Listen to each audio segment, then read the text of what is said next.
Okay, everyone, welcome to Mesa Spaces skills session for financial literacy. It's called Money Moves. And we are very excited and honored to have Dale Favors uh, join us today and help us to walk through, what it's like. Here's how we build credit. Here's how we learn what all those terms are that you see when you have a job, you're new in the workforce and you have a paycheck, maybe a real paycheck, maybe for the first time. What do I do with this? So I'm going to let Dale speak a little bit about himself and he's going to get started. So everybody, if you could please, in the chat, let's give him a hello. Thank you. Welcome. Okay, hello everyone. Y'all can you hear me? I can be heard, right? And I'll let everyone know this. I think Miss McNamara said it best. Whenever you get an opportunity to do anything, you need to show up. And this is your opportunity to show up. Who am I? Who knows? But you never know who I know. And so this could be your opportunity that changes your life. Maybe not. But the best way to show up is to show up. And so part of that is being on camera, as she suggested. So I'll reiterate that. I'm a very interactive person and I like to engage with my audience. So I hope you guys don't mind that. Is that okay? All right. And you can speak up too. If you have a voice, please use it. If you have questions, raise your hand, whatever you need to do, we can go right into it. I'm going to share my screen and share with you all one of the presentations that we've used with a couple of our organizations that we often speak with. Can you all see this? Yes? We can see it. Okay. So let's talk through this a little bit. Who am I? I'm Dale Favors. I worked in financial services, worked on Wall Street for 26 years prior to launching my company, Adaptive Growth Leadership. Through that time, I learned a lot about the financial markets. I learned a lot about personal finance. But what it taught me was how much we as individuals really don't know, but we go through our days every day just operating. The world is set up for us to be consumers. And if you didn't know that, know that. Every day you're looking to buy something, eat something, you are trying to acquire something. I listen to my own son, who's very big into fashion and whatever, and he's enamored with this company, Chrome Hearts. Everybody familiar with Chrome Hearts? I'm not, but I am, but not really. It's not my thing. But he's into brands. He's into all that. That's exactly how the world is set up. It's for you to consume. Now you can be a consumer, or you can be a educated consumer who understands how to utilize the money that you have. And money is available to you, but we all suffer from what every individual suffers from for the most part, which is called scarcity. Has anybody ever heard that term before? Scarcity? What is it? Does anybody have their thoughts on the definition of what scarcity is?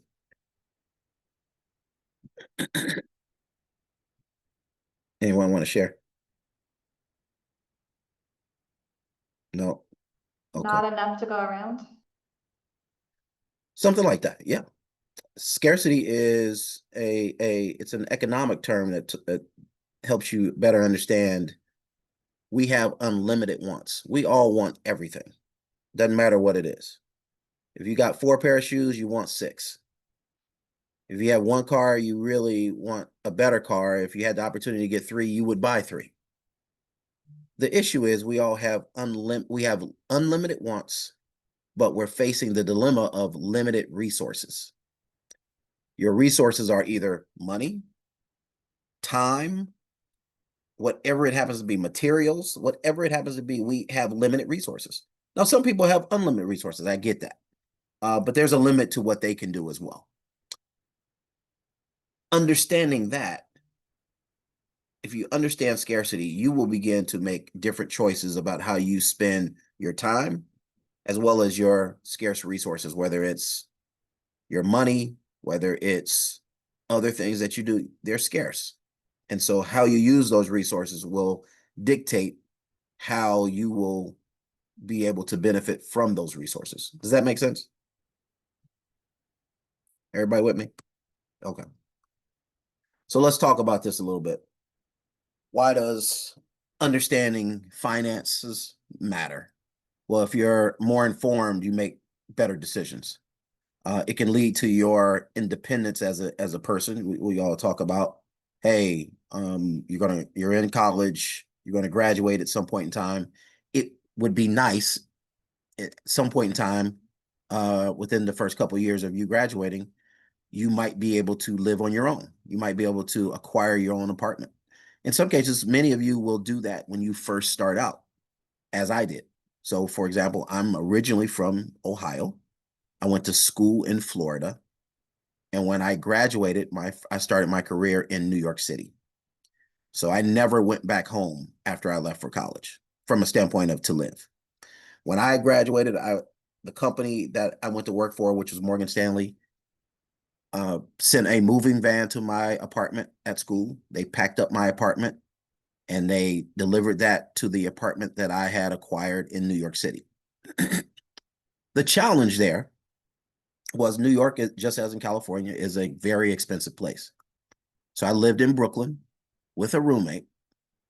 And does anybody acquired an apartment before? Okay. Getting started is slightly expensive. So let me tell you the New York experience. You guys may not have this in California, but in New York, you can't just walk up. There's not a apartment building that has a sign out front says vacancies available. That's not how it works out here. You have to hire a broker, as you would as if you were buying a home, to then get you access to the apartments that are available. And then if you acquire that apartment, if you choose to rent that apartment, not only do you have to pay your first and last month's rent, but you have to pay a broker's fee, which is some percent of the first year's salary. I'm sorry, first year's rent. And so not only did I have to pay about $3,000 to move into my first apartment for first and last month's rent, which are a security deposit, but I also had to pay another $3,000 for my broker fee. The problem is I didn't have that type of money.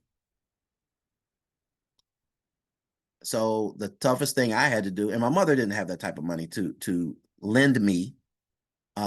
What I had to do was go to my employer and explain to them, I don't have that type of money. And so what they did was they gave me an advance on my salary that they then, for the next few months, they took a portion out of what they were paying me to pay themselves back. But if it wasn't for that, I don't know how I would have moved into that apartment. But that's what I was faced with. And being faced with that, I realized, you know what? I'm on the cusp of changing the economic outcome of my entire family. If I come where I'm coming to right now and I do exactly what I'm supposed to do, and I come here with the intention of making the money that I want to make, this type of experience will never happen again, not just to me, but for my kids. So 30 years later, what I was able to do, I happened to be fairly successful working in finance.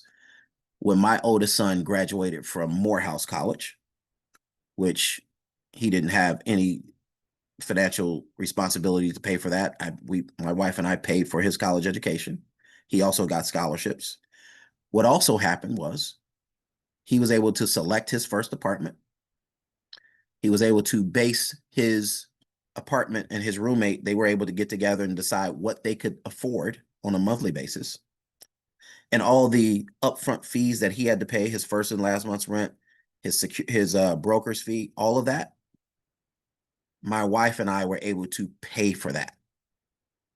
Not only did we do that, but I did something that I had a goal of doing, which was something that I heard some young people at the time that I was starting work, some people who I started to work with, they were like, man, when I got my apartment in New York and started working, my parents just paid for my rent for the first 3 or 6 months. And so we did that as well. So I told my son, listen, you're going to get the head start that I didn't have. We're going to pay your rent for the first 3 months, and we're paying all your upfront fees. So you have a running start. And what you need to do is ensure that you set yourself up to be able to do this same exact thing later. So I want you to take that money that you have as extra cash. Don't go buy a bunch of silly stuff. Save it, invest it, and prepare for the future. And so that's in the end what leads to long-term success. As you see here, you have to build those habits. And then the other thing that you have to do is you have to understand that you will make mistakes. But if you're solid with your decision making, the mistakes you make won't have such a financial impact that it will crush you or set you back. Does that make sense to everyone? Any questions so far? Okay, let's talk a little bit. So what is this thing called money? We all know that money is a way that we barter or exchange goods, or we are able to acquire goods or services by exchanging cash for those services. Now, cash is just one form of how we go about paying for things, but obviously, to make things easier, what has happened is this cash is also it's accessible electronically. So now you don't even have to pull cash out. You can just walk up to whatever you want, pay for it, flip out a card, tap it, and you're out of there. That's a good thing, isn't it? It's actually sold as convenience. You have ways that you can exchange money with people. If somebody owes you some money, they can send it to you over these digital platforms, all this stuff. And it's sold to you as a convenience. It is actually a convenience. You know what the challenge of it is, though? Anyone? Spending. Well, it kind of encourages you to overspend, because what can happen is this. You call an Uber, you get an Uber, you go. Now, you could have taken a different option, which may have been a Subway or something like that, but you said, no, I'm just gonna take Uber. Uber costs 3 or 4 times more than the Subway, depending on where you're going. Not a problem if that's what you choose. But you end up doing that 10 times in a week. You've just spent a larger amount of money than you would have if you chose a different route. But you never felt that money leave. You never actually saw it physically leave your pocket. So it didn't have the same impact on you because it just went. But if you actually had to pull it out of your pocket with your hand and hand it to someone, that's a different feeling. Because you see $50 come out of your pocket, you give it to someone, they give you change, and what they give you back is 20. You're now thinking about, okay, what am I going to do with this 20? What happens on the other side of this is if you just do it electronically, you have no clue. You could go look at your account possibly, but if somebody's replenishing your account, who cares? You're not thinking about where the money actually came from. Does that make sense? Miss Twinkle, I see you out there. Is that your name? Miss Wilson? Okay. Yes. I see you there. And this is real, right? This happens every day, doesn't it? Yeah. You go into Starbucks, you get you a $6 cup of coffee, tap out.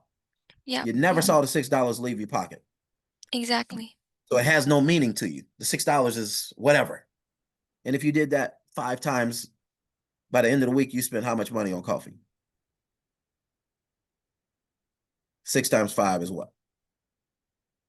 30. 30. So you just spent $30 on coffee. Yep. Now, did the coffee make you feel good? For a little while, yeah. Right.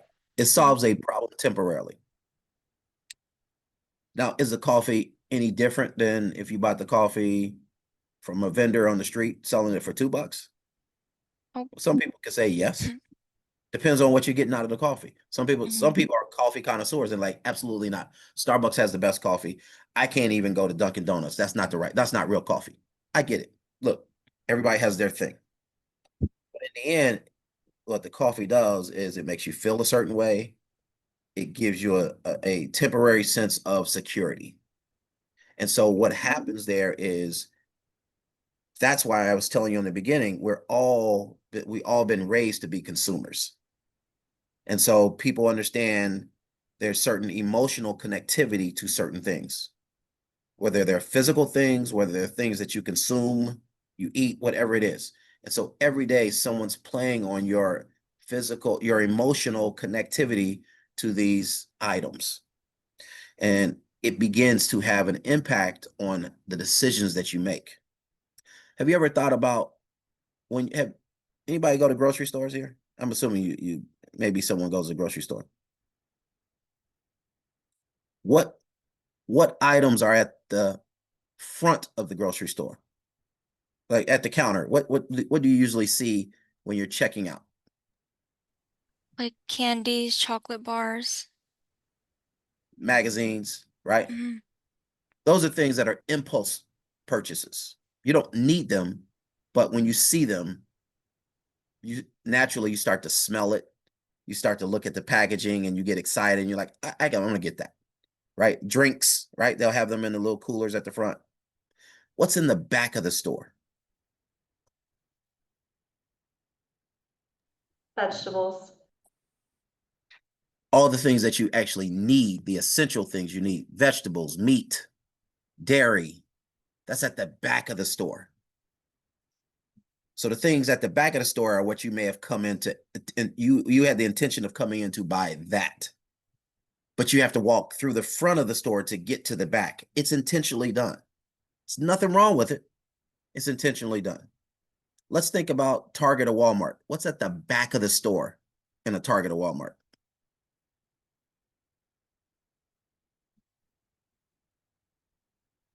No one's ever thought about it. You don't go to Walmart or Target? The technology.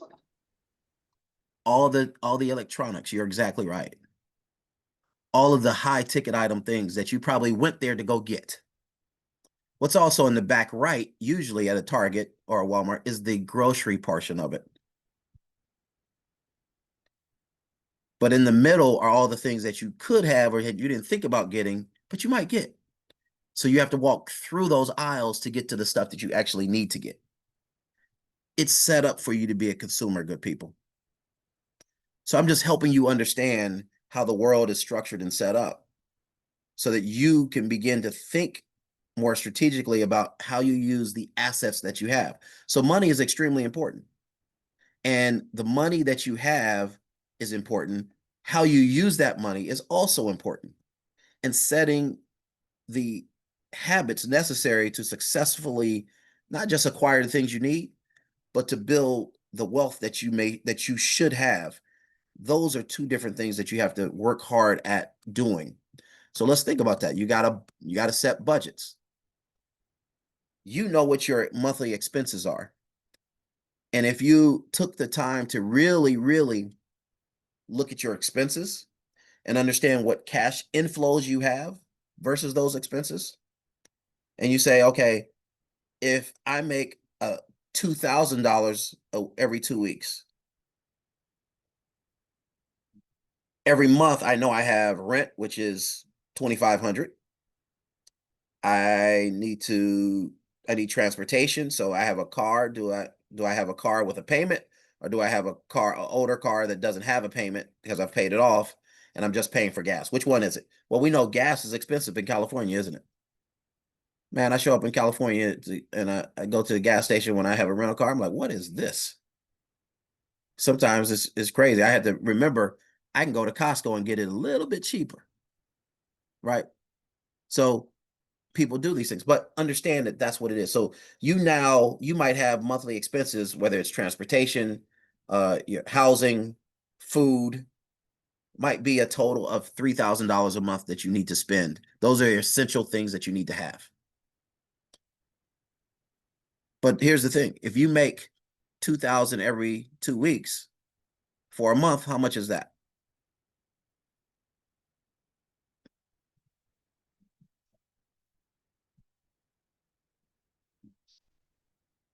Nobody? Well, a month has how many weeks? Four-ish. Usually 4 weeks. So if every 2 weeks I get paid $2,000, how much do I make every month? 4,000. $4,000. The math is real simple, guys. It's not hard. The math is simple. So that's $4,000. That's a good thing, right? Because now you have $3,000 in expenses, right? Is that right, Ms. Wilson? That's what we said. That's a good thing. If you make 4,000 and you have 3,000 expenses, that's a good thing, right? You know what the bad thing about that, Ms. Wilson? Bad thing is you hadn't paid taxes yet. So that 4,000 isn't actually 4,000. So if you make 4,000 a month, how much is that a year? We had to go 4 times 12. What is that?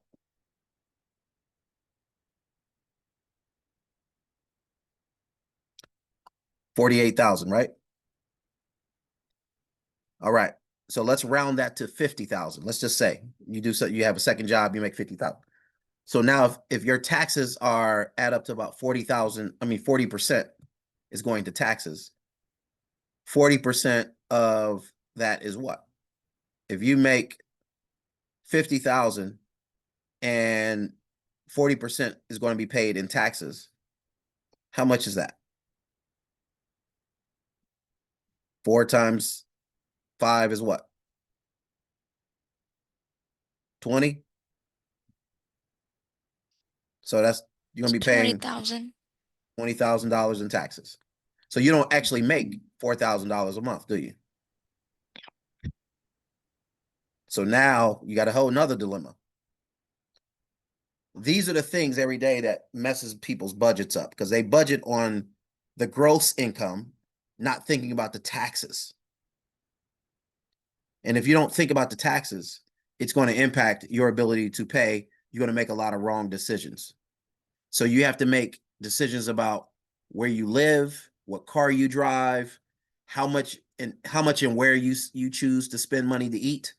All that has to happen based on what your income happens to be, less your taxes. And so those are the decisions you have to figure out how to make. And that is what budgeting is. You have to figure out how much are you going to spend to live on the essential things that you need to live, how much you're going to spend on entertainment, which is what's called discretionary income. That's what you use for entertainment. That's money after you've paid for the things that you have to pay for.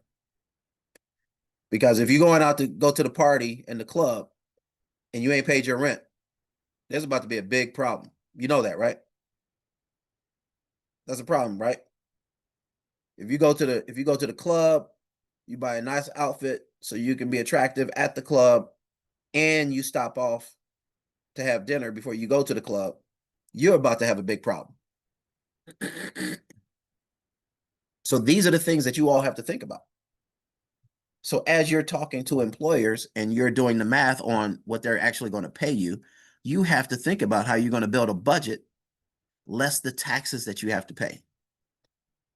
And you're in a very high tax state. So that's why I use that tax of 40%. That's about right. Now, some of you might be like, well, I'm going to get my income tax check back in April, so I'm going to be okay. Yeah, you might. You might get some of that back. You're right. But that's a maybe and a hope so. You can't budget on those things. Does that make sense? Am I right, Miss Danielle? You ain't never lie. Yes. Ain't nobody, you can't budget on no I hope and maybe. Ain't gonna happen. So let's think about this. If you have some money, you need to figure out how much of that money you're going to A, put in savings, and B, keep in your regular checking account. Two things happens. If you have a banking relationship, whatever bank it happens to be, you set up a checking and a savings, you know what happens? Your checking account has to maintain a certain limit, or they start to tax you, meaning they're going to charge you a monthly fee. Now, if you keep above a certain level in that bank, and it might only be, hey, look, you got to keep $2,000 in here, or whatever it is, $1,000, and then we won't charge you the $15 every month for the fee.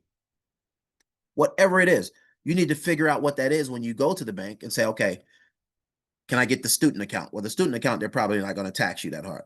But once you graduate, you ain't a student no more. So they're going to graduate your account as well. And so your expectations at the bank is that you're going to have to put in or maintain a certain balance in that. Now, the way you also eliminate fees is if you have other relationships with the bank, not just a checking and a savings, but you might also through your savings start to say, hey, look, I want to purchase some investment vehicles, and we'll talk about those shortly. But those are the types of things that you can do. The other thing that can happen is that bank may say, hey, look, we have a low introductory interest rate credit card that we would love for you to look at using. And you might say, okay, let's look into that. But for how long is it low? Because you got to listen to these words. Low introductory rate. So it may start off at 9.9% for the first 12 months. And after the 12 months, it goes to 22%, which is usury. That's what happens with credit cards. But you start using it and it's all good at 9.9% until it ain't good. And so you have to realize that these are the things that are taking place. Again, I focus on what I said before. We have been trained and raised to be consumers. Every entity knows this, and they're playing on your understanding or lack of understanding of the responsibility of the consumer. You think it's just the responsibility to spend money. They will offer you everything you need, even savings and investment vehicles. But if you choose not to use them, that's not their fault. You understand? It's the same thing with school. A lot of parents get upset. Oh, my child went to school here and graduated and doesn't have a job. Okay. Well, let's ask a few questions. Did your child go to the career placement office? Well, yeah, they started going. When did they start going? In January of their last year of school. That's probably too late. Maybe you should start going to the Career Placement Center in your freshman year to understand how to build your resume, build up how to gain interview skills, what companies are coming to the campus to visit so that you can get internships, and then that could lead to full-time offers.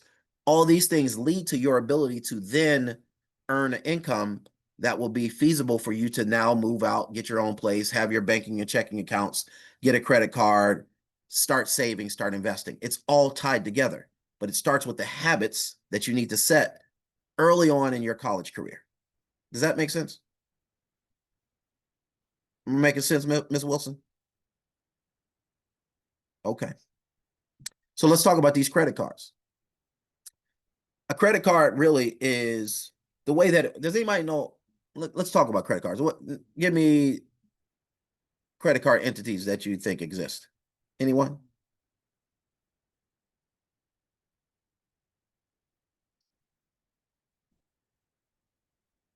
None? How about Visa? How about MasterCard? How about Capital One? Nope. Discover. Discover. Excellent. Wells So here's Fargo. how, well, let's get into that. So here's how it works.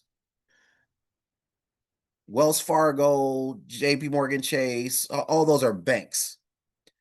They will issue a card for you to use. So the bank is going to put up the money and give you a balance to says, here's your credit limit. You have a $5,000 credit limit. We're going to put this on hold, $5,000 on hold for you. Use as you choose.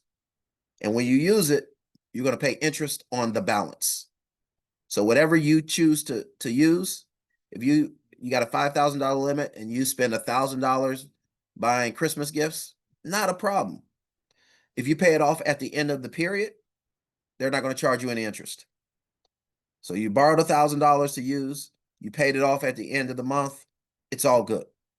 If you don't and you carry that balance, they're now going to charge you the APR. Does anybody know what APR is? You can look it up.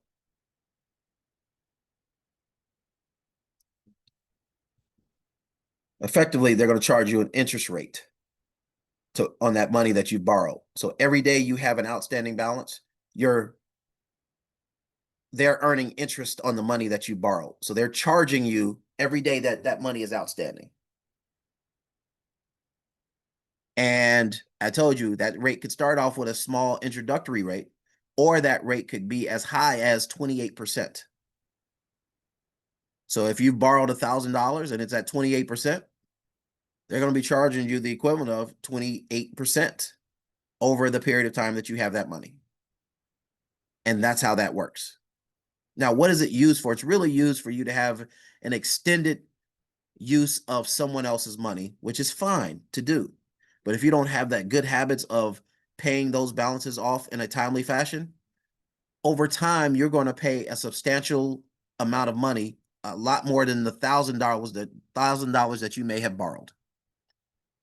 Again, we have been positioned to be consumers without enough education on how all this stuff works. And so the way that those banks actually issue you the card and your card is able to be used around the globe is they connect with these card payment organizations like Visa and MasterCard and Discover, as well as American Express. And so the way that it works is those entities actually go through the process of gathering all of the merchants or what vendors, places where you can where your card is actually accepted. They get that network together, and then they collect the money on behalf of the bank, right? What they get out of it is they get a fee that they charge to the banks, and they charge a fee to the merchant or the store owner for being able to use that card. That's how it works. Now, the key part of this is credit is good to have. To build credit is the most important thing, because if you can build credit using credit cards or other things like this, your credit rating will be high enough for you now to do the bigger things that you might want to do, such as buy a new car, such as buy a house, buy a condo, whatever it happens to be. So having credit is a good thing if you utilize it properly. Does this make sense to everyone? Okay. So all the details are right here. Now, your debit card is different than your credit card. Your debit card is actually your money. It's giving you access to utilize your money without having to actually physically go get money out of the ATM. That's all that the debit card is. It's your money. They're not charging you anything on it. But to probably have it, you need to have a certain amount of money on the balance at the bank. It's your money. The credit card is not your money. It's someone else's money, but they're giving you access to that. That's all that is. Now, your credit score, we talked about this. Sorry, let me go back up just a little bit. The credit score is, you have 3 different agencies that monitor your payment activity, your payment history. Does anybody know what those organizations are? Who those organizations are? Experian. Experian is one of them.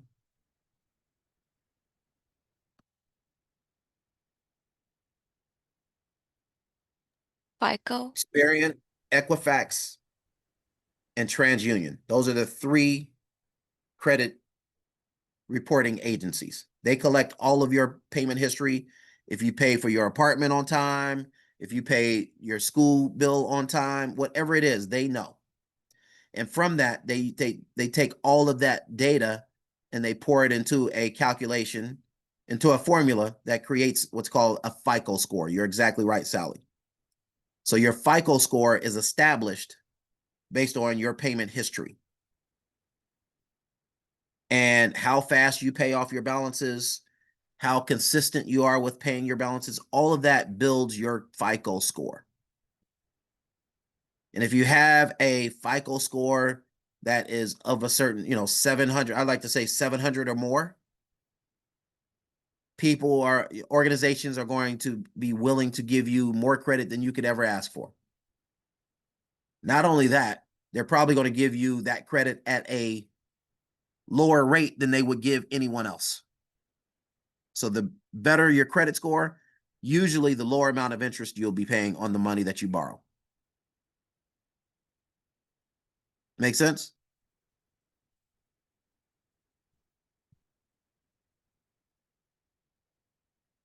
Now let's talk about some basic stuff around investing. You've done everything you're supposed to do. You're paying your credit cards off.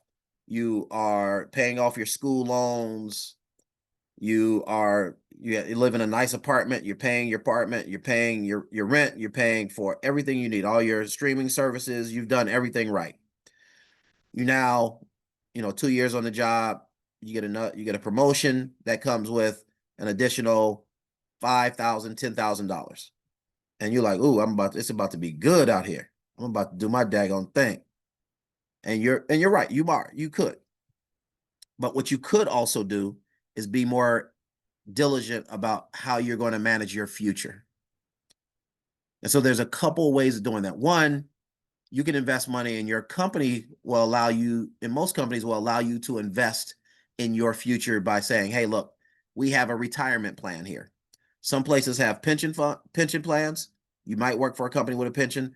That is slim and slimmer than it ever has been. Most companies don't provide pensions anymore, which is where they save on your behalf. They say, hey, we'll save the money for you. Don't worry about saving. That's a pension plan. But most of them will have something called a 401k plan, or what is it, a 503b plan, which are usually retirement plans for employees that are with private companies, or those who work for public institutions, i.e. colleges, universities, things of that sort. So these are where the company will allow you to save money on you. They'll allow you to choose what investments you make in this retirement plan. And the cool thing is the money that you get to put in it is pre-tax money. Does anybody know what that means? No? Yes? Okay. So pre-tax money, let's go to what that is. Pre-tax is when let's go back to you're making $4,000 a month. If you say every month I'm going to take out of that 4,000, before it's taxed by the government and by the city and by the state, I want to take $100 every month, $50 a paycheck, and put it into my retirement account. And so they said, we'll do that. So if you take $100 out a month over the year, how many dollars is that?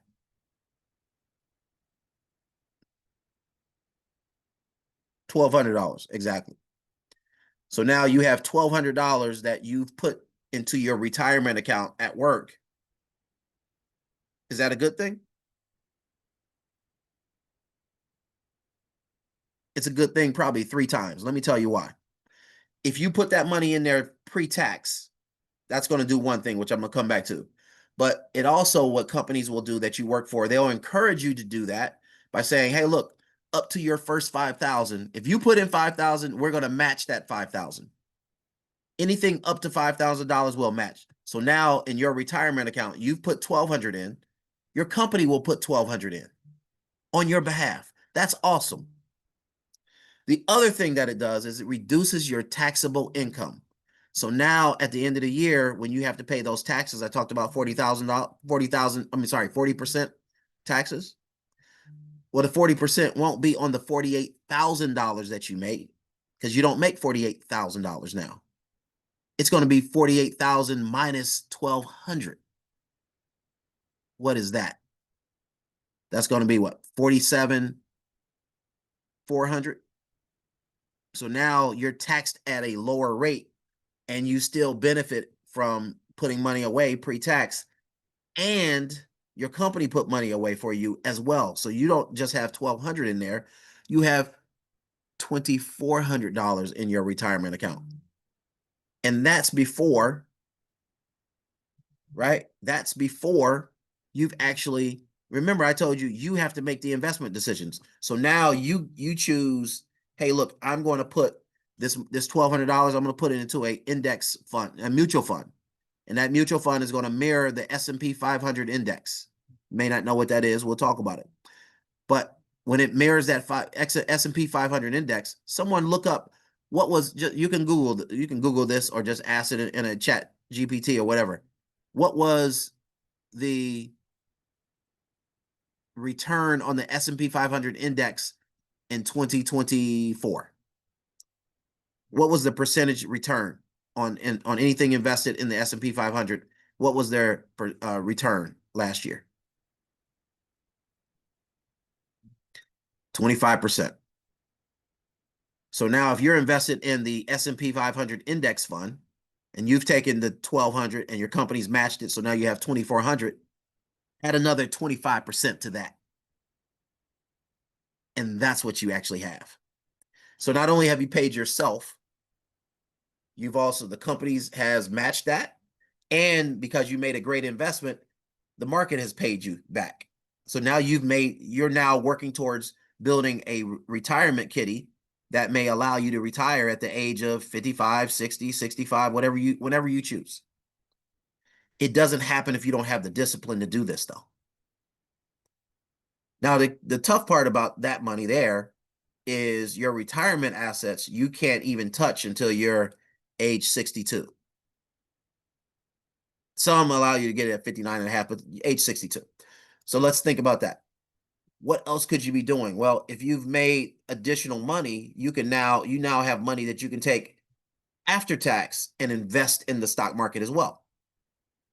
So you may say, okay, not only am I going to put money in my 401k at the office, I'm also going to put money in a Charles Schwab mutual fund account, and it's going to go into also in the S&P 500 index, or I'm just going to buy one stock that I really like, which is called NVIDIA, and I'm just going to put the money in NVIDIA.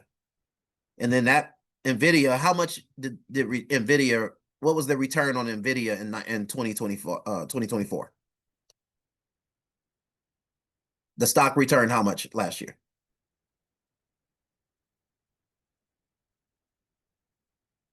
I would agree with you, Ms. Gage. But the world of finance deals in real numbers. Exactly. So you're talking about 171% return last year.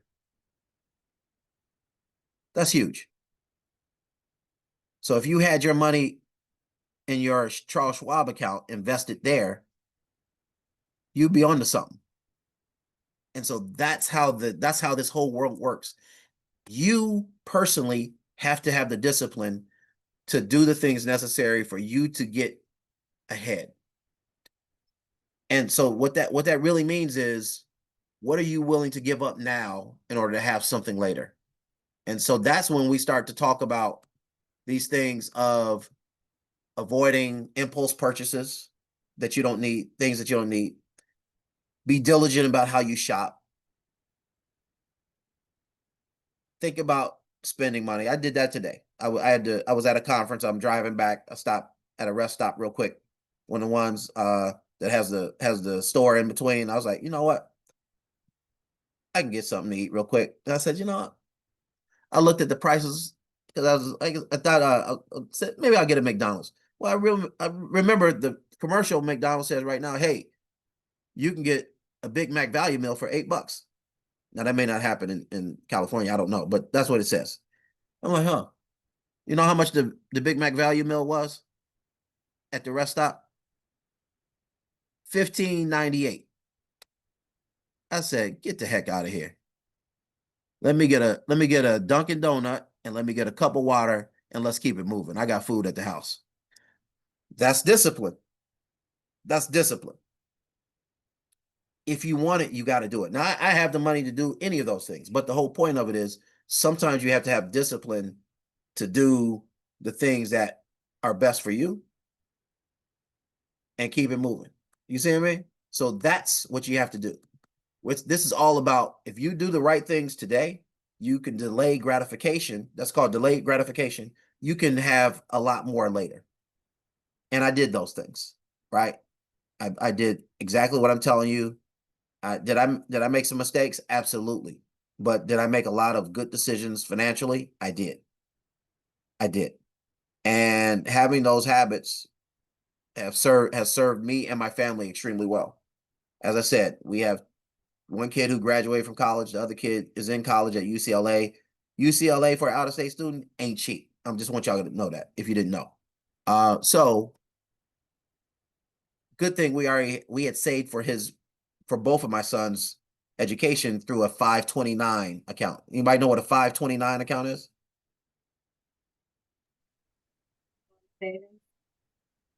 It's an educational savings account. And when you go to use that money, you can you invest it in an educational savings account, it grows. And when you go to use it, you get all the tax benefits of using it, of investing it then. And so we have accounts for both of them. My oldest son had money left over in his account. We moved it into my youngest son account. And not only has he been able to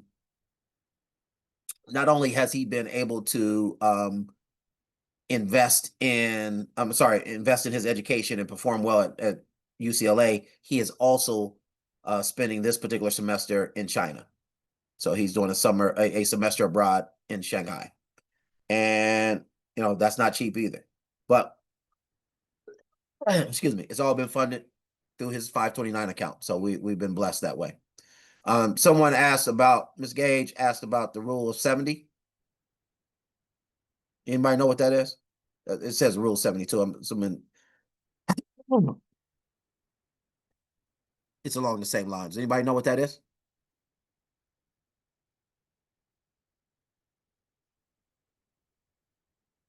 No. Someone look that up. What it is it tells you how long it takes to double your money.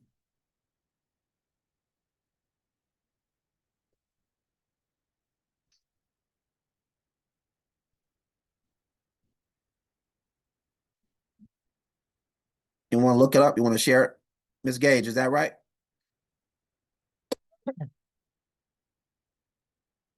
Sorry about that. Can you hear me?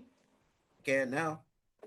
Yeah, basically the rule of 72, if you divide either the number of years Yep. into 72, it gives you the interest. If you divide the interest into the rule of 72, it tells you the years that it takes your money to double.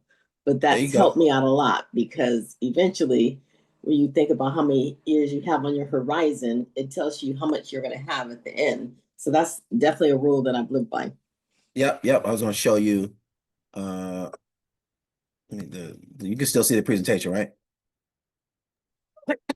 I also teach economics at the college level, and it's something that we talk about all the time in the class. So yes. What else do you guys have? I have, this is about where I wanted to be with what I wanted to share, but I want to answer any questions that you might have. Go back anywhere you want me to go. You take me where you want. This is for you, not for me. So remember, you can ask anonymously if you'd rather. You could take yourself off of mute and ask questions. If you want to DM me and I can ask the question on your behalf, but this is your chance to get that information that you want to know. This is it. And here's the whole piece. As I said before, closed mouths don't get fed. So I can't babysit you like that. I appreciate Ms. McNamara doing that for you, but you got to step up and ask the question you have, because in the end, everybody has to step up for themselves, and you got to speak, and you got to be able to speak eloquently enough to be able to get the answers that you need in life. So, Miss Sally, you asked a question about general spending to savings ratio. What do you recommend? Well, again, you have to look at a lot of different things. You have to look at, you're in a highly taxed state. You have to also look at what it takes to fulfill the basic needs that you have. I'm not sure about, where you are family wise. All those things have to be taken into account. And then as a family, or if you're a husband, wife, or if you're single, whatever it is, you have to figure out, okay, I need to save, but now what are you saving for? You should have different pots of money. One pot might be for your retirement, which I just talked to you about that. So you could do that at work, tax free. Another pot might be for a rainy day. So you need to have a rainy day fund. And so if you're looking at that, again, assuming you've done all the other things and knowing what you have to spend, I try to put real numbers on it. And if you're in a place where you can do $100 a month, if you could do more than that, that's great. I usually like $1,000 a month, which means you should be able to pinch off somewhere around $200 every week, maybe a little bit more. But if you could do 200, that's 800, right? If you could do that, you could do it. And we can all do it. Just comes down, what are you willing to give up? Some people aren't willing to give up that Starbucks. I get it.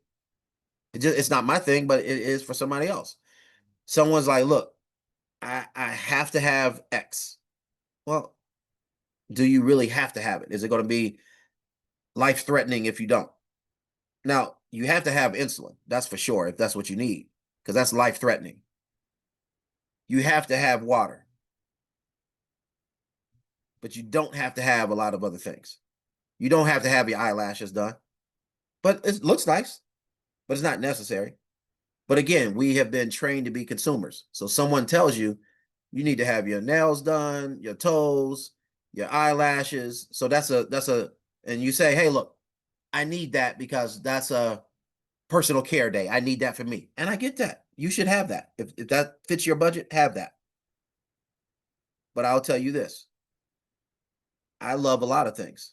And when I went to buy my house, I love golf. That's what I really love to do. When I bought my house 30 years ago, I said, okay, leading up to the closing date, because I needed to make sure I had enough money for the closing date, because I paid the down payment. I said, what am I going to give up? And I gave up two things. One, I started bringing my lunch to work. And then two, what I did was I went from playing golf 2 days a week to playing one. I had to make a sacrifice. And so it really comes down to what is the money you make, what are the things that you are essential that you need to spend on, and then what are you willing to give up in order to sacrifice, in order to save what you need to save to get where you need to get to. It's a difficult thing, and I get it, but it's really up to the individual to figure out what their family situation is and how they're going to make the particular be disciplined enough to do the things that's necessary for them to position themselves for a better future. Who else? I hope that answers the question, Miss Sally. You need some more details, Miss Sally? You good?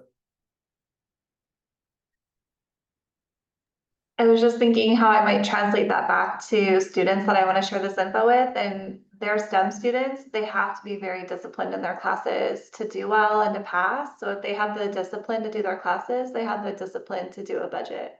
This is no different. This is exactly right. You got to be disciplined to whatever portion of STEM you're in. If you're in, everything deals with math. So math is math. You can do the math that we've been talking about. If you do the math, where you could. We all know what we need to do to make sacrifices and where we could do things differently. We all know this. It just comes down to having discipline to do it. So that same discipline you took to get into whatever school you had to get into, you had to fill out the applications, you had to use the same discipline in your life, and you'll see that it will pay off. Who else?